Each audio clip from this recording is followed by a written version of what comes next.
Now, in other news this week, then, the jury in the trial of former Manchester United football star Ryan Giggs discharged after failing to reach verdicts on any of the 3 counts he faced during his 4-week domestic violence case. Sarah, you were over there for some of that case.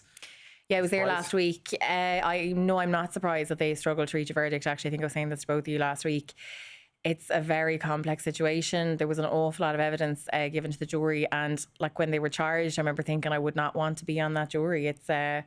There's a lot to consider. So he's charged with 3 different things. The first was coercive and controlling behaviour against his former partner, Kate Greville, between August of 2017 and November of 2020. The second 2 charges are related to alleged assaults, the first against Kate Greville and the second her sister, Emma Greville. This was an altercation that happened at his house on the 1st of November in 2020.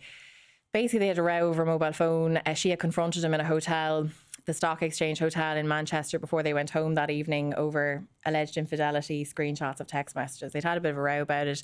She'd left, gone back to the house. Her sister was there minding the couple's puppy. He came back to the house. There was a barney over the phone and the alleged assaults took place. He's alleged to have headbutted Kate Greville, and then her sister Emma was allegedly elbowed in the jaw. So there's a lot of detail in it. I suppose the key thing is that Judge Hilary Manley has said to the jury, look, you're not judging Ryan Giggs on the basis of his infidelity. He's been very clear throughout the court case that he had never been faithful to any woman he'd been in a relationship with. His own defence team said, look, if he was on trial for infidelity, he would most probably be guilty of that. But it's hard when you're in the jury, because I suppose a lot of what was kind of the detail that was given in court was all about kind of examples of infidelity, obviously trying to build a profile in a case and sort of build an example of the ups and downs of that relationship. But I just think in terms of probably finding a verdict, it was really difficult for the jury. So anyway, they were tasked. One juror got sick, had to be discharged. So it was paused for a day.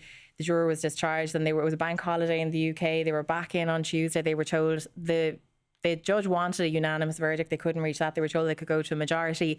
And then today, hung jury, and they were sent home. And we don't know at the time of recording whether this is going to mean then that the case just lapses, or whether it's going to be prosecuted again next year. So basically I think it'll be next week we'll probably find out whether or not the prosecution is going to go for a retrial.